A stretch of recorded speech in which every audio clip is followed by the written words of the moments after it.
Welcome to our channel. ఈ రోజు మనతో పాటు స్టోరీ టెల్లర్ రమగారు ఉన్నారు. నమస్తే రమగారు. నమస్తే జయ. రమగారు, లాస్ట్ వీక్ లో ఒక పెద్ద స్టోరీ చెప్పుకున్నాం, భలే ఇంట్రెస్టింగ్ అనిపించింది. ఈ రోజు కూడా అలాంటి పెద్ద స్టోరీ ఒకటి చెప్పండి. కీర్తిసేన అని ఒక అమ్మాయి కథ చెప్తాం. అయితే కాస్త అటు ఇటుగా ఇది చిన్న పతివ్రత కథ అని అనుకోవాలి. మామూలుగా పతివ్రతల కథలు అంటే మనం సతీ అనసూయ, సతీ సావిత్రి అలా చెప్పుకుంటాం. అంటే ఎక్స్ట్రీమ్ లిమిట్స్ దాటేసి వీళ్ళు భర్తల కోసం పాతివ్రత్యం అంటే తమ తాలూకు సౌభాగ్యాన్ని కాపాడుకోవడానికి మ్యాక్సిమం ట్రై చేసి చాలా కష్టపడి ఎంతో కష్టాన్నైనా ఎదుర్కొనే వాళ్ళ కథలనే మనం వాళ్ళే పతివ్రతామ తల్లులుగా భావిస్తాం కదా. ఇది మరీ పూర్తిగా పతివ్రత అంటే అంత పెద్ద రకం ధోరణి కాదు, కానీ మామూలు అమ్మాయిలు తమ ఫ్యామిలీని నిలబెట్టుకోవడానికి చేసే ప్రయత్నాన్ని చెప్పిన కథ అనమాట. ఆసక్తికరంగా ఉంటుంది అమ్మాయి కథ. నాకు గుర్తుండి ఈ సంవత్సరం ఇంటర్మీడియట్ ఫస్ట్ ఇయర్కో సెకండ్ ఇయర్కో సాంస్క్రిట్ లో ఈ లెసన్ పెట్టారు. ఇది బృహత్ కథలోని కథ, సంస్కృతంలో ఉంటుంది. సాంస్క్రిట్ తీసుకున్న వాళ్ళకి తెలుస్తుంది. పేరెంట్స్ ఎవరైనా స్టోరీ చెప్పి ఉంటే వాళ్ళకి కూడా తెలుస్తుంది. కథ ఇంట్రెస్టింగ్ గా ఉంటుంది, జనరల్ పీపుల్ కి తెలిసే అవకాశం లేదు. ఇది కథ ఈ అమ్మాయి పేరు ఏంటంటే కీర్తిసేన. కీర్తిసేన అనే అమ్మాయి ఒక వ్యాపారస్తుడు కూతురు. ఆయన చాలా ముద్దుగా గారాభంగా పెంచాడు. ఈ పిల్ల చాలా అందగత్తెట, చక్కగా ఉండేది. చక్కటి అమ్మాయి, మృదు స్వభావి, అంటే ఒకళ్ళు జోలికి పోయే లక్షణం లేదు అమ్మాయికి. తన పనేదో తనేదో చక్కగా బంగారు బొమ్మలాగా ఉండేది. అయితే వాళ్ళ నాన్న బాగా వెతికి ఆ పిల్లకి అనురూపమైన పెళ్లి కొడుకుని వెతికాడనమాట. అందమైన చక్కగా కాలు పొడుగున్న పొడుగాట అబ్బాయి, మంచి ఆజానుబాహువు. అటు పిల్ల అందమైన పిల్ల పక్కన మరింత అందంగా కనపడే పెళ్లి కొడుకు కోసం బాగా ప్రయత్నం చేసి చివరికి ఒక పెళ్లి కొడుకుని సాధించారు. సాధిస్తే ఆ పిల్లవాడికి తండ్రి లేడు, వాళ్ళ అమ్మ ఉంది. ఈ అమ్మ ఏంటంటే ఈవిడ కొంచెం గయ్యాళిదని ఊళ్ళో పేరు. కానీ ఒక పిల్లాడు కదా, వాడిని ఏదో కొంచెం చదువు విద్యాబుద్ధులు చెప్పించింది. వాళ్ళకి ఏవో వ్యాపారాలు ఉన్నాయి. ఉంటే సరే బాగుంది కదా, బాధ్యతలు లేవు, ఒకడే పిల్లాడు. ఏదో కొంత ఆస్తిపాస్తి ఉందని ఆలోచించి పిల్లవాడు అందంగా ఉన్నాడు, పైపెచ్చు పిల్లని ఇష్టపడ్డాడు. ఇవన్నీ ఇప్పుడు మన అందరూ ఆడపిల్లల తండ్రులు ఆలోచించే సహజమైన విధానంలోనే ఈ కీర్తిసేన నాన్న కూడా ఆలోచించి ఆ పిల్లకి పెళ్లి చేశాడు. పెళ్లి చేస్తే భార్యాభర్త అన్యోన్యంగా చక్క చిలక గోరింకాలే బాగా ఉండేవాళ్ళు. ఈ అత్తగారికి కొంచెం లేత వయసులోనే భర్త చనిపోయాడు. ఆవిడకి కోడలు కొడుకు అన్యోన్యంగా ఉంటే ఆవిడకి ఏం పెద్ద నచ్చేది కాదు. పైగా సహజంగానే గయ్యాళి, కొంత పోట్లాట కోరు, కయ్యానికి కాలు దువ్వే రకం. చుట్టుపక్కల వాళ్ళతో అసలు స్నేహాలే లేవు ఆవిడకి. ఈ పిల్లని ఆ భర్త బయటికి వెళ్ళంగానే కోడల్ని కాల్చుకు తినేది ఆవిడ. ఏదో ఒకటి అంటాం, తిట్టడం, ఒట్టి పుణ్యానికి ఏదైనా పని నాకు చేత కాదు అనగానే నువ్వు చేసి తీరాల్సిందేనని మొండికెత్తి పని చేయించడము, ఇలా బాగా ఏడిపించుకు తినేది. ఈ అమ్మాయి పెద్దగా భర్తకి చెప్పేది కాదు. కానీ వాళ్ళ అమ్మ పాపం ఇంకెవరు లేరు అతనికి, తల్లి తప్ప, అమ్మకి అతనికి చెడగొట్టకూడదు అని బుద్ధిమంతురాలన్నమాట ఈ పిల్ల. బుద్ధిమంతుల లక్షణం ఏమిటంటే నాకు ఇబ్బంది వచ్చింది మీ అమ్మ వల్ల అని చెప్పి అమ్మకి కొడుక్కి పోట్లాట పెట్టకుండా ఉండటమే బుద్ధిమంతుల లక్షణం. సరే, ఆ లక్షణం ప్రకారం ఆ పిల్ల ఏం చేసింది, పొడితే పొట్టాడిందిలే. భర్త ఉన్నప్పుడు తను ఏమంటలేదు, భర్త తనతో చాలా బాగా ప్రేమగా ఉంటున్నాడు. ఇది ఆలోచించుకుని ఈ అత్తగారి దుష్కృత్యాలు ఎప్పుడు ఆ పిల్ల చెప్పల భర్తకి. కొన్నాళ్ళ తర్వాత ఏమైందంటే ఇతనికి అప్పుడు ఆ రోజుల్లో వ్యాపారాలు వేరే ఊళ్ళకి వెళ్ళి చేయటమే కదా. ఇక్కడ సరుకు అక్కడికి పట్టుకెళ్ళేవాళ్ళు, అక్కడ సరుకు ఇక్కడికి తెచ్చేవాళ్ళు. ఈ క్రమంలో ఇతనికి వాళ్ళ చుట్టాలంతా ఏదో ఒక వస్తువు బళ్ళ మీద వేసుకుని వలభి అనే ఒక నగరానికి వెళ్దామని, పక్కన ఉంది వల్లభ నగరం, వలభి అంటారు దాన్ని, అక్కడికి వెళ్దామని అన్నారు. అనేసరికల్లా ఈ వెళ్ళటము బాగా 2-3 నెలలు పట్టేస్తుంది. దూరం వెళ్ళి రావాలి కదా, 3 months 6 months కూడా పట్టేది. ఈ 3 నెలలు 6 నెలలు ఇతను ఉండకపోతే ఈవిడ తను ఏం చేస్తుందోనని భయపడి ఈ పెళ్ళి ఏం చేసింది, కీర్తిసేన భర్తకి చెప్పింది, మీ అమ్మ నన్ను చాలా అన్నిటికీ తిడుతూ ఉంటుంది, మా అమ్మగారు తిడతారు అంటే కొంచెం ముద్దుగానే చెప్పింది. గొప్పగా అంటే కంప్లైంట్ లా కాకుండా నువ్వు లేకపోతే నేను ఒక్కదాన్నే ఉంటే నన్ను ఇబ్బంది పెడుతుందేమోనని నాకు భయంగా ఉంది, నేను ఒక్కతనే ఉండలేను, నువ్వు వెళ్ళొద్దంది. అనేసరికల్లా ఇతను భార్యకి నచ్చ చెప్పాడు. అలా అంటే ఎట్లా వ్యాపారం, మనకి ఈ ఊళ్ళో ఉంటే మనకు నడవదు, ఇట్లా వ్యాపారాలు చేసుకోవాలి, నేను మా అమ్మకి చెప్తాను లేని వాళ్ళ అమ్మకి, అమ్మ నేను ఇట్లా 5-6 నెలలు వెళ్ళాలి, 3 నెలల నుంచి 6 నెలల దాకా పడుతుంది. ఈ అమ్మాయి మంచి కుటుంబంలో పుట్టిన పిల్ల, దాంతో స్నేహంగా ఉండాలమ్మా, నువ్వు స్నేహంగా ఉండాలి, గొడవలు అవి పెట్టద్దమ్మా, నేను తిరిగి వచ్చేదాకా నా భార్యను జాగ్రత్తగా చూసుకోమ్మా అని అన్నాడు. అనేసరికల్లా వాళ్ళమ్మ తెల్లబోయినట్టుగా మొహం పెట్టి, అదేమిట్రా అట్లా అంటావు, నేను ఎందుకు ఇబ్బంది పెడతాను, మన ఇద్దరికి గొడవ పెట్టడానికి నీ భార్య ఇట్లాంటి పిచ్చి మాటలు చెప్తోంది. చిన్నపిల్ల దానికి అలా అర్థం చేసుకుంది కాబోలు, తన మంచికే చెప్తాను కానీ నేను నీకు దానికి చెడు చేయాలని నేను అనుకుంటానా, నాకున్నది ఒకే కొడుకు ఒకే కోడలు అని ఇట్లా రకరకాలు మాట్లాడేసరికల్లా ఈ కుర్రాడు నమ్మేశాడు. అమ్మ మాట. తల్లుల మాటలు సహజం కదా, వాళ్ళ అమ్మ మాట ప్రతివాడు అమ్మ మాట నమ్ముతాడు. ఏమనుకున్నాడంటే భార్యే అమాయకత్వము, పైగా చిన్నప్పటి నుంచి వేరే ఊళ్ళో పెరిగింది, ఈవిడ ధోరణి ఆ పిల్లకి అర్థం కాక అపార్థం చేసుకుందని భావించి ఏం పర్వాలేదు మా అమ్మ నిన్ను బాగా చూసుకుంటుందని భార్యకి నచ్చజెప్పి వీడికి కాస్త వెళ్ళిపోయాడు బిజినెస్ కోసం. ఇక ఆ కొడుకు అటు వెళ్ళటం ఏమిటి, ఈవిడ కోడల్ని చావు కొట్టి చెవులు మూసేసింది, కొట్టేసింది బాగా. తర్వాత పని వాళ్ళందరినీ మానిపించేసింది, ఇంట్లో అన్ని పనులు కోడలతోటే చేయించింది కొన్ని రోజుల పాటు. ఈ పిల్ల చిక్కిపోవటం మొదలుపెట్టింది, పని చేయొద్దు అంత పని. అక్కడి నుంచి ఏం చేసింది, ఈవిడికి ఒక స్నేహితురాలు ఉంది, ఎంతసేపు ఎప్పుడు వచ్చి వీళ్ళింటూనే ఉంటుంది. వీళ్ళిద్దరూ కలిసి ఏం చేశారంటే ఆ పిల్లని కాస్త ఒకరోజు ఒంటి మీద బట్టలు లేకుండా చేసేసి దాదాపుగా కొట్టి వాళ్ళ ఇంట్లో ఒక నేలమాళిగ ఉందిట. నేలమాళిగ అంటే పాత రోజులు ఏంటంటే ధనం దాచుకునేందుకు నేలమాళిగలు ఉండేవి, మెట్లు దిగి అక్కడ కనపడేది కాదు, కనపడకుండా ఉండేది. దాన్ని ఇప్పుడు మన సినిమాల్లో చూపిస్తుంటారు, అట్లాంటి లోపలికి మనకదే మన సినిమాలో కూడా పాత సినిమాల్లో కనపడుతుంది, తలుపులాగానే ఉంటుంది, దాని లోపల ఇంకో ద్వారం ఉంటుంది అనమాట, భూమి లోపలికి ఉండేవి. ఈ నేల మంచాల కిందకి అక్కడ పెట్టేవాళ్ళు వాటి తలుపులు, కిందకి లోపలికి వెళ్తే అక్కడ ధాన్యము బంగారం అవి దాచిపెట్టుకునేవాళ్ళు. ధాన్యాల కంటే హెచ్చుగా బంగారము, గింజలు ఏవి విత్తనాలు, తర్వాత డబ్బులు, ఖరీదైన వస్తువులు, విలువైన వస్తువులు, పాత వస్తువుల్ని వాటిని కింద దాచిపెట్టేవాళ్ళు. ఆ నేలమాళిగలో ఉన్న డబ్బులన్నీ బయటికి తెచ్చేసి ఈ అమ్మాయిని ఆ నేలమాళిగలో పడేశారు. అయ్యో. రోజు ఏం చేసేవాళ్ళు, తలుపు తీసి ఒక చిన్న అంత మూకుడుతోటి, మట్టి మూకుడుతోటి దాంట్లో అంత అన్నం పెట్టి కిందకి వదిలిపెట్టేవాళ్ళు. చంపేయలేదు, చచ్చిపోయేలాగా చేశారు. అంతే అన్నం తిని గాలి వెలుతురు రాని చోట ఉంటే మనుషులు ఏం బతుకుతారు? కొద్ది 2-3-4 రోజులు గడిచేసరికి 2-3 రోజులకి ఆ పిల్ల ఏడ్చి మొత్తుకుంది, కానీ ఏమీ వినపడదు బయటికి. సరే ఏం చేసింది, ఆ చేతులు చీకటి అటు ఇటు చేతులు ఆడిస్తూ వెతుకుంటూ చచ్చిపోతానో ఏమిటో ఇక్కడ ఏమున్నాయో అని చేతులు ఆడిస్తుంటే అమ్మాయికి ఒక ఇంత ఇనుప వస్తువు కడ్డీ లాంటిది దొరికింది, గుణపం అన్నమాట, చిన్నది. మనం మొక్కలు తవ్వడానికి వాడుకుంటాం చూడు, ఒకవైపు తలవైపు పెద్ద లావుగా ఉంది, కొస కొంచెం పలచగా ఉండి పదునుగా ఉన్నట్టు తెలిసింది. మనం ముట్టుకుంటే మనకు కొన్ని వస్తువులు టోపోగ్రఫీ అర్థమవుతుంది కదా అది ఎలా ఉందో. ఆ అమ్మాయికి ఇదేదో తవ్వే సాధనం అని తెలిసింది. తను కూర్చున్న చోటే తవ్వడానికి అట్లా అట్లా అట్లా అట్లా తవ్వటం మొదలుపెట్టింది. తవ్వుతూ ఉంటే అంటే గోడని కిందకి పడేశారు కదా, ఓ పక్క గోడను తవ్వుతుంటే ఆ మెల్లిగా ఆ ప్రాంతం అది ఎట్లా అయిందంటే ఆ అమ్మాయి తాలూకు పడక గదిలో ఒక మూలకి చేరింది. ఓహో. అటు నుంచి కొద్దిగా వెలుగు కనపడుతోంది అనమాట. మట్టి గోడలు కదా, పాతకాలంలో సిమెంటు ఇటుకలు లేవుగా, మట్టి గోడలు ఉండేవి. ఈ అమ్మాయి ఏం చేసింది, తవ్వి శబ్దం వస్తున్నట్టు తెలియకుండా మెల్లిగా తవ్వి 2-3 రోజులకి మొత్తానికి తన బెడ్రూమ్లోకి చేరింది. ఓహో. చేరేసరికల్లా ఏమనుకుంది, కొద్దిపాటి వెలుగులో రాత్రిపూట చేరిపోయింది లోపలికి.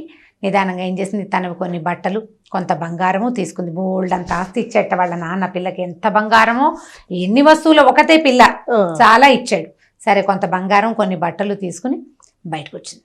బయటకు వచ్చాక ఏమనిపించిందంటే, నేను రోడ్డు మీద ఈ రకంగా తిరిగాననుకో, నేను స్త్రీని, నన్ను కనిపెట్టేస్తారు, ఫలానా వాళ్ళ కోడళ్ళని తెలిసిపోతుందని ఏం చేసింది, తన బట్టలు వదిలిపెట్టేసి భర్త బట్టలు తీసుకుని బంగారం తీసుకుని ఆ బట్టలు వేసుకుని మగవాడి వేషధారణతో, అప్పుడు మగవాళ్ళకి ఆడవాళ్ళకి చిన్న చిన్న తేడాలు ఉండేవి. స్త్రీలు వేసేది, మగవాళ్ళు అయితే చొక్కాలు లాంటి షరాయి లాంటివి వేసుకుంటారు కదా, ఓ పంచ కట్టుకుని నడుముకి పైన ఒక చొక్కా లాంటిది, నెత్తికో తలపాగా పెట్టుకుని బంగారం పట్టుకుని వెళ్ళిపోయింది బయటికి.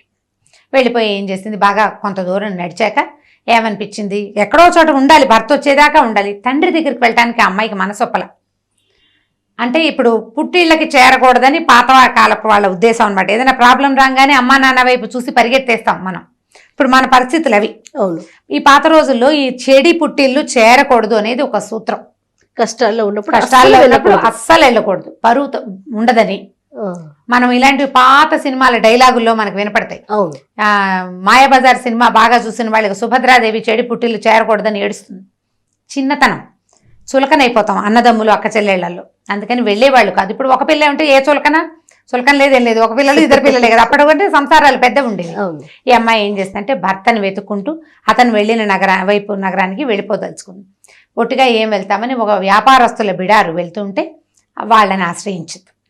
వాళ్ళు ఏమనుకున్నారు, ఈ అమ్మాయి చాలా అందగత్తని చెప్పాం కదా, మగవేషం వేసుకుంటే ఒక యంగ్ యాక్టివ్గా ఉన్న ఒక మగపిల్లాడు బాగా కనపడుతున్నాడు కదా, మీసాలు కూడా రాలేదు, ఇంకా లేతగా కనపడతారు. ఆడపిల్లలు మగవేషం వేసుకుంటే అదే కదా కనిపించేది. తప్పించుకోవడానికి ఆడవాళ్ళు మగవేషాలు, మగవాళ్ళు ఆడవేషాలు వేసేవాళ్ళని తెలుస్తోంది దీన్ని బట్టి. అక్కడి నుంచి వాళ్ళ దగ్గరికి వెళ్ళింది. వెళ్తే అతనేమన్నాడు, ఈ కుర్రాడిని చూసి సరదా పడి, బాగున్నాడని మాతోటేముండు, ఏదో ఒక వ్యాపారం చేసుకుందు కానీ అని చెప్పాడు. ఏం చెప్పింది ఈ అమ్మాయి, నేను ఇంట్లో పోట్లాడి మా నాన్న వాళ్ళతో పోట్లాడి ఏదైనా వ్యాపారం చేసుకోవడానికి వచ్చేసానని అతన్ని నమ్మించింది. మరి ఏదో ఒక మాట చెప్పాలి కదా. సరే వాళ్ళ దగ్గర వెళ్తుంటే ఏమైంది, వెళ్ళే దారిలో వాళ్ళు ఏం చేశారంటే మెయిన్ రోడ్ల మీద వెళ్ళాల, మెయిన్ రోడ్స్ మీద వెళ్ళలేదు. మెయిన్ రోడ్డు మీద వెళ్తే ఏమవుతుందంటే సుంకాలు పడిపోతాయి, ట్యాక్సెస్ పడతాయి బాగా. అందుకని వాళ్ళు ఏం చేశారు, కొన్ని అడవి మార్గాలు పట్టి కొన్ని అడవుల్లో నడుచుకుంటూ పోతారు. ఈ బళ్ళు అవి వేసుకుని ఒంటెలు అప్పట్లో అలాగే వెళ్ళేవి. ఒక బిడారు ఒక 20-30 మంది వ్యాపారస్తులు, ఓ 10-20 బళ్ళు, కొన్నిటి నిండా సరుకు, కొన్నిట్లలో మనుషులు వీళ్ళకి భోజనాలకు సరిపడా వస్తువులు వేసుకుని వ్యాపారాలకు పోయేవాళ్ళు. పెద్ద ఎత్తున వెళ్ళగలిగే వాళ్ళేమో ఓడల మీద వెళ్ళేవాళ్ళు. ఈ చిన్న ఎత్తున వ్యాపారం చేసుకునే వాళ్ళంతా ఒంటెద్దు బళ్ళు, 2 ఎడ్ల బళ్ళు, ఎడ్ల బళ్ళు మహా ఉంటే ఒక గుర్రం, ఓ 2 కుక్కలు అలా తీసుకుని వెళ్ళేవాళ్ళు కాపలాకి అవసరానికి. అక్కడి నుంచి ఈ బిడార్లో వెళ్తోంది కదా, వీళ్ళు ఏం చేశారు, ఈ అడవిదారిలో వెళ్తున్నారు. వెళ్తూ ఉంటే ఈ అడవిదారిలో బాగా ముందుకెళ్ళాక వీళ్ళకి ఒక నక్క ఊళ్ళ వినపడింది. అదొక శకునం అనమాట. నక్క ఊళ్ళలు ఎక్కడ వినపడతాయి అంటే దొంగలు వచ్చే దారిలో నక్క ఊళ్ళ వినపడుతుందని శాస్త్రం అంట. దాంతో వీళ్ళు హడిలిపోయి దొంగలు వచ్చేస్తున్నారు, పారిపోతుంది. ఎవరి దారిని వాళ్ళు పారిపోతే కనీసం ప్రాణాలైనా దొంగ వేదాలు అప్పట్లో ఏం చేసేవాళ్ళు, చంపేస్తారు. ఇప్పుడు వస్తువు తీసుకుని వీళ్ళని వదిలిపెడితే ఏదో బతుకు జీవుడా అని బతకచ్చు, మీద పడి చంపేస్తారు వాళ్ళు. ఒక్కొక్కళ్ళు బందిపోట్లు, వాళ్ళ క్రూరంగా ఉంటారు మనుషులు. దాంతో ఏ పక్కకి ఆ పక్కకి జనాలు పారిపోయారు. ఈ కీర్తిసేన అయ్యో దేవుడా, అత్తారింట్లో చావు ఎదురైందని రోడ్డు మీదకి వస్తే ఇక్కడ కూడా చావుగానే ఉంది, నేనేం చేతురా నాయనా అని ఏం చేసింది, ఆ పరిగెత్తుకుంటూ వెళ్తే ఓ చెట్టు పక్కన ఒక గొయ్యి లాంటిది దొరికింది. అమ్మాయి కనపడేసరికి గభాలను ఆ గోతులోకి వెళ్ళి దిగిపోయి ఆ చుట్టుపక్కల ఆకులు అలమల మీదకి లాక్కుని అందులో రహస్యంగా కూర్చుంది. ఈ దొంగలు రానే వచ్చారు, దొరికిన వాళ్ళని ఒకళ్ళిద్దరిని కొట్టడం, తనటం, చంపడం చేసేసి ఈ వస్తువులన్నీ పట్టుకుని వెళ్ళిపోయారు వాళ్ళ దారిని వాళ్ళు. తెల్లారేదాకా ఆ గోతులోనే కూర్చుని అమ్మాయి అదృష్టం ఏ పామో తేలో రాలా, ఏ అడవి జంతువో రాలా. ఈ దొంగలు వచ్చిన హడావిడి హైరానికి జంతువులు వీళ్ళ దగ్గరికి రాలేదు. అదొక ప్లస్ పాయింట్ అనమాట. అక్కడి నుంచి ఈ అమ్మాయి గోతులోంచి లేచాక సరే ఏదో ఎక్కడికి వెళ్ళాలో తెలీదు, నడిచిపోతుంటే ఒక మునీశ్వరుడు కనపడి ఎవరినైనా ఏమిట్రా నాయన సంగతి అని అడిగితే, రాత్రి ఇట్లా వచ్చామండి, దొంగలు మా వెంట పడ్డారు, ఏదో దాక్కున్నానంటే ఆయన ఏం చేశాడు, కమండలంలో కాసిన నీళ్లుని ఆ నీళ్లు చెంబు కమండలం అయితే మంచినీళ్ళు తాగిన ఆయన అని ఇస్తే ఆ నీళ్లు తాగి అమ్మాయి ఆహారం లేదు ఏమీ లేదు. ఇప్పుడు నీళ్లు తాగినా కనీసం నయమే కదా, ఏ తిండి లేనప్పుడు. ఆ నీళ్లు తాగి మెల్లిగా దారి పెట్టింది, వలభీ నగరానికి దారి పెట్టింది, భర్త వెళ్ళిన నగరానికి అనమాట. ఆయన దారి చూపించాడు ఇలా వెళ్ళమని. అలా వెళ్తుంటే ఏమైందంటే ఒక చెట్ల తోపు, పోడన్ని మామిడి చెట్లు, జామ చెట్లు, ఈ చెట్లు చాలా ఉన్నాయి. ఆ లోపల ఒక గుడిసె లాంటిది కూడా కనపడింది. ఈ అమ్మాయి ఏం చేసింది, ఆ తోటలోకి ప్రవేశించి పోయి ఆ గుడిసెలాగా ఉన్న దాంట్లో ఎవరు మనుషులు లేరు, అంటే తోటమాలీలు కాపలా కోసం వేసుకున్నదనమాట. ఇప్పుడైతే లేవు, పళ్ళు గిళ్ళు లేవు చెట్లకేమీ. ఈ లోపల పోయి కూర్చుని ఏం చేసింది, ద్వారానికి లోపల ఎవరి రాకుండా, అంటే జంతువులు రాకుండా అడ్డకట్ట వేసేసి కూర్చుంటే ఏమైంది, పెద్ద దబదబా గునుగున అని రకరకాల చప్పుళ్ళు వినపడుతున్నాయి, నేల అదిరిపోతుంది, ఎవరో వస్తున్నారు లోపలికి. ఆ వస్తుంటే ఆ వచ్చింది ఎవరని ఆ తలుపుకున్న కంతల నుంచి చూస్తుంటే అమ్మాయికి ఏం కనపడిందంటే ఒక రాక్షసి, మంచి కూరలు బ్రహ్మాండంగా, ఆడది, పెద్ద ఎత్తుగా ఉంది, బ్రహ్మాండమైన పర్సనాలిటీ, చిట్టి పొట్టి పిల్లలు ఉన్నారు 5-6 దాని దగ్గర, రాక్షస పిల్లలు. తల్లి రాక్షసి, పిల్ల రాక్షసులు, గుంపంతా వస్తుంటే నాయన వాళ్ళ దగ్గర నుంచి, అత్త దగ్గర నుంచి తప్పించుకున్నా, దొంగల దగ్గర నుంచి తప్పించుకున్నా, ఇక్కడ దొరికిపోయేలాగా ఉన్నాను, ఈ రాక్షసి తప్పకుండా నన్ను తినేస్తుంది, ఇంకేముందిరా దేవుడా అని ముడిచిపెట్టుకుని కూర్చుంది. ఈ లోపల ఏమైంది, పిల్లలు అమ్మ ఏమైనా పెట్టవే ఆకలిస్తుంది అని ఈ రాక్షస పిల్లలు అడుగుతుంటే ఆవిడ ఆ రాక్షసి కళ్ళ నీళ్ళు పెట్టుకుని, ఏం చేయండి నాయన, ఊరంతా తిరిగి వచ్చాను, ఎక్కడా దొరకలేదు మనకు ఆహారము, అయితే నేను ఇవాళ ఏం చేశానంటే మన బేతాళ నగరానికి వెళ్ళానంటే రాక్షసులందరికీ ఉండే రాజు అనమాట, ఢాకినీ నగరం ఏదో అంటారు దాన్ని, అక్కడికి వెళ్ళాను. అయితే బేతాళుడు నన్ను నువ్వెవరు ఏమిటని అడిగితే నేను మన సంగతి అంతా చెప్పాను, మన వంశవృక్షం చెప్పింది అనమాట రాక్షసి, ఫలానా వాళ్ళ అమ్మాయిని, ఫలానా వాళ్ళ మనవరాలు, ఇంకోళ్ళ మేనగోడల్ని లైనంతా చెప్పింది. నా వంశవృక్షం అంతా విని నువ్వు చాలా గొప్ప జాతికి చెందిన రాక్షసివి, నీకు ఆహారం దొరకపోవటం కడు శోచనీయమైన సంగతి, కాబట్టి నువ్వు ఒక పని చెయ్యి, ఒక 10 రోజులు, ఒక 1 నెల రోజులు ఓపిక పట్టు. ఈ 1 నెల రోజులు ఓపిక పడితే వసుదత్తుడని ఒక రాజున్నాడు, ఇప్పుడు ఈ అడవి ప్రాంతానికి రాజు. అతను ఒకసారి వేటకి అడవిలోకి వస్తే చెవిజొచ్చు పాము అనే ఒక పురుగు, అది మనుషులు ఎవరైనా కనపడితే జంతువులకు కూడా చెవుల్లో దూరుతుందిట ఆ పాము, చెవిలో దూరే పాము. మన దగ్గర కూడా రోకల బండ ఏదో పురుగు ఉండేది జయ, బయట పడుకుంటే రోకల బండ పురుగు చెవిలో దూరుతుందని చెప్పేవాళ్ళు. సన్నగా మిలకలు తిరుగుతుంది. దాని పేరు అదే అనిపిస్తుంది. ఆ పాములు చెవిలో దూరతాయని చెప్పారు.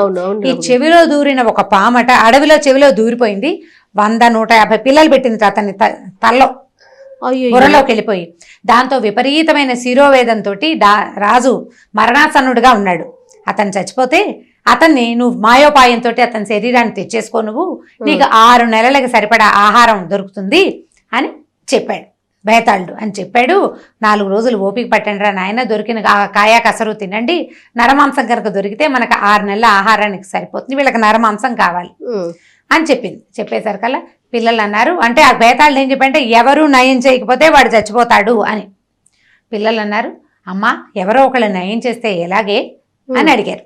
అడిగేసరికల్లా ఎవరు నయం చేస్తారా, అది చాలా కష్టమైన సంగతి, అంటే ఎలా నయం అవుతుందో చెప్పు అని పిల్లలు తల్లిని అడిగారు. జనరల్గా పిల్లలకి అలా క్వశ్చన్లు ఉంటాయి కదా, ఏమిటో చెప్పు చెప్పు అంటారు. చెప్పమనేసరికల్లా ఏముంది, ఆ రాజుకి బాగా ఆవు నెయ్యితో తలంటి పోసి తలంటి బాగా నెత్తి మసాజ్ చేసి ఎండలో కూర్చోబెట్టాలి సాయంత్రం దాకా. తర్వాత చెవిలో ఒక వెదురుగొట్టాన్ని పెట్టి ఆ గొట్టం తాలూకు 2వ భాగాన్ని చల్లటి నీళ్ల మూకుడులోకి కనుక పెడితే పగలల్లా నెయ్యి రాసి ఎండలో పెడితే కాకెక్కిపోతుంది, తల వేడెక్కుతుంది కదా, ఆ వేడికి బెదిరిన పాములు చల్లదనం కోసం చెవి ద్వారా కుండలోకి వచ్చేస్తాయి అని చెప్పింది. ఎవరు చేస్తారా, ఎలాగో ఆయన చచ్చిపోతాడు, మనం తెచ్చుకుందాంలే, ఇవాళకి పడుకోండి, మనం అప్పుడు హ్యాపీగా తినచ్చు, ఇవాళకి పడుకోండి అని నిద్రపుచ్చేసింది. సరే వాళ్ళంతా నిద్రపోయారు. కీర్తిసేన అనుకుంది తెల్లారేదాకా ఇక్కడ కూర్చుంటే తెల్లారినాక చీకటి పడేసరికి రాక్షసులు చేరతారు, తెల్లవారేసరికి వెళ్ళిపోతారు వాళ్ళు, ఎవరికి కనపడకుండా. అంటే ఇలా మనుషులు తిరిగే ప్లేసుల్లో ఉండరు అనమాట. అందుకని రాత్రిళ్ళు నిశాచరుల కాలం ఉంటారు. మనం రాత్రిపూట తిరుగుతుంటే ఊళ్ళలో అలా నిశాచరులాగా ఎన్నిట్లా తిరుగుతున్నారని. సరే తెల్లవారేదాకా కూర్చుంటే తెల్లారుజామునే వెలుగు వచ్చేసరికి అలా రాక్షసి పిల్లలందరినీ తలా సంకనం వేసుకుని, అంటే కొంతమంది సంకనం వేసుకుంది, కొంతమంది నెత్తికెక్కించుకుంది, ఒకళ్ళిద్దరిని చేతులు పుచ్చుకుని కదా దాని పద్ధతి ప్రకారం అది పిల్లల్ని పుచ్చుకుని వెళ్ళిపోయింది బయటికి. వెళ్ళంగానే కీర్తిసేన ఏమనుకుందంటే ఈ వసుప్రదుడు అనే రాజు, ఆ అరణ్యం కూడా అతనిదే, ఆ మొత్తం ఆ ప్రాంతం అంతా అతను చాలా మంచివాడు పాపం, ఉత్తముడు. ఇక్కడికి వచ్చిన వాళ్ళ దగ్గర తక్కువ సుంకాలు తీసుకునే మంచి రాజు అనమాట అతను. సరే ఆ రాజుని సేవ్ చేద్దాం, మనకు తెలిసింది కదా అనుకుంది. అక్కడి నుంచి అడవుల నుంచి నడుచుకుంటుంటే ఆమెకు ఒక పల్లెవాడు కనపడ్డాడు. పల్లెవాడు కనపడితే ఎవరినైనా ఇక్కడి నుంచి వస్తున్నావు, ఏ పక్క నుంచి వస్తున్నావు, రాత్రిళ్ళు ఒక రాక్షసి తిరుగుతుంది ఇక్కడ, మేము ఎవరం రాత్రిళ్ళు ఇక్కడ ఉండము, ఈ పొలం మాదే కానీ, అంటే ఆ ఇల్లు ఎందుకులే, ఇంట్లో మనుషులు ఎందుకు లేరంటే ఈ రాక్షసి పిల్లలు ఉంటారు కాబట్టి. చెప్పేసరికల్లా ఇతని అమ్మాయి ఏమంది, నేను వేరే ఊరు నుంచి వస్తున్నాను, చెట్టెక్కి పడుకున్నాను, సరే తెల్లారేక దిగి వస్తున్నాను, ఇదేం ఊరు అని అడిగితే ఇది వసుప్రదుడు అనే రాజుగారి పాలనలో ఉన్న అరణ్యం అని చెప్పాడు. చెప్పేసరికల్లా రాజు కూడా పాపం ఒంట్లో బాగుండలేదు, ఆయన మరణాసన్నుడుగా ఉన్నాడు, చాలా తీవ్రమైన అనారోగ్యంతో మా రాజు చాలా బాధపడుతున్నాం, మేము చాలా గొప్పవాడు అతను అని చెప్పేసరికల్లా ఆ నొప్పికి వైద్యం నా దగ్గర ఉంది, నేను ఆ వైద్యం చేయగలను, నన్ను అక్కడికి ప్రవేశపెట్టమని కీర్తిసేన ఆ పల్లెవాడిని అడిగింది. పల్లెవాడు అన్నాడు, నేను కూడా రాజును చూడబోతున్నానమ్మా, నాయన నువ్వు నాతో పాటు రా, కుర్రాడు కదా అబ్బాయి వేషంలో ఉన్నాడుగా. సరే ఈ కుర్రాడిని వెంబడి పెట్టుకుని ఆ పల్లెవాడు రాజుగారి బిడాలం వైపు ఎక్కడో వేసుకున్నారు, ఒక టెంట్ లాంటిది ఉంది, ఆయన కొంచెం చల్లగా ఉంటుందని కొత్త అడవి వైపుకి తీసుకొచ్చారన్నమాట. తల పగిలిపోతుంది వేడికి, లోపల ఏదో హీటు, అదేమిటో ఆయనకి తెలీదు, నొప్పి. సరే చాలా తీవ్రమైన బాధలో ఉన్నాడు, జ్వరం కూడా ఉంటుంది ఆయనకి. సరే ఈ కుర్రాడిని తీసుకెళ్ళేసరికి అలా పల్లెవాడు ఏం చేశాడు, సైన్యాధ్యక్షుడి దగ్గరికి వెళ్ళి ఈ కుర్రాడికి వైద్యం తెలుసుట, వాళ్ళ తాత ముత్తాత వైద్యులట, రాజుగారి తలనొప్పికి వైద్యం చేయగలనంటున్నాడు, ఏదో ఒక ప్రయత్నం చేస్తాం, మామూలుగా నమ్మకూడదు, లెక్క ప్రకారం అయితే నమ్మరు. ఇప్పుడున్న పరిస్థితి ఏంటి, ఏ గచ్చాకు పుచ్చాకు వైద్యమైనా సరే చెప్పలేం కదా, ఏదైనా జరగచ్చు, ఏ పుట్టలో ఏ బాగుందో ఏదో ఒకటి తగ్గాలి మనకి. మనం కూడా చూడండి అనారోగ్యాలు వస్తే అన్ని ట్రయల్స్ వేసేస్తాం. ఆ అన్ని ట్రయల్స్ లో భాగంగా ఈ కీర్తిసేన మగవేషంలో ఉన్నదాన్ని రాజుగారి దగ్గరికి ప్రవేశపెట్టారు. ఇది చక్కగా అందంగా కనపడిన కుర్రాన్ని చూసేసరికల్లా ఆయనకి నచ్చాడు, చాలా బాగా నచ్చి, నాయన నువ్వేం చేయగలవంటే, చీకటి పడిపోయిందండి, ఇప్పుడు ఈ పగలల్లా నడిచి కదా అక్కడికి చేరింది అమ్మాయి, చీకటి పడిపోయింది, ఇవాళ కాదు వైద్యం రేపు చేస్తాను, నెయ్యి తెప్పించండి అని చెప్పి నెయ్యితోటి చక్కగా ఆయన నెత్తికి నూనె రాసి బాగా మసాజ్ చేసి, ఆ నెయ్యి తగిలేసరికి వేడి కొంచెం తగ్గుతుంది. మామూలుగా మనకి కణతలు అవి నొప్పులు వస్తాయి, కథలోనే వైద్యం చెప్తున్నాను చూడండి, కణతలు నొప్పి వస్తాయి, ఇక్కడ టక టక టక కొడుతుంటుంది నొప్పి, పేరు నెయ్యి రాసుకోమంటారు మా వాళ్ళు. నెయ్యి పేరుకుంటుంది కదా, పేరుకున్న నెయ్యి కొంచెం తీసి బాగా ఇట్లా మసాజ్ చేస్తే తలనొప్పి తగ్గుతుంది, కాక తగ్గుతుంది లోపలదని చెప్తారు. ఈ రాజుకు తల మసాజ్ చేసేసరికి ఆయన కొంచెం కాస్త తలనొప్పి తగ్గి నిద్ర పట్టింది. అందరూ సంతోషించారు. ఇప్పటిదాకా అసలు నిద్ర పట్టడమే లేదు, ఆయనకి నిద్రే లేదు ఆ తలనొప్పితోటి. అక్కడి నుంచి మర్నాడు పొద్దున ఏం చేసింది, వాళ్ళు కుర్రాన్నేమో చక్కగా తీసుకెళ్ళి స్నానం సంధ్య చేయించి పడుకునేటానికి వనరు కల్పించారు. ఎవరికి చెప్పకుండా, మరి వేషంలో ఉంది కదా, నా పని నేనే చేసుకుంటానని తన దారిని తను పోయి పడుకుంది. ఏదో తిన్నది, నిద్రపోయింది. మర్నాడు తెల్లారాక రాజుగారిని తీసుకొచ్చి ఎండలో కూర్చోబెట్టింది. మళ్ళీ కొద్దిగా నెయ్యి తెప్పించి మర్దం చేయించింది. బాగా మర్దం చేశారు.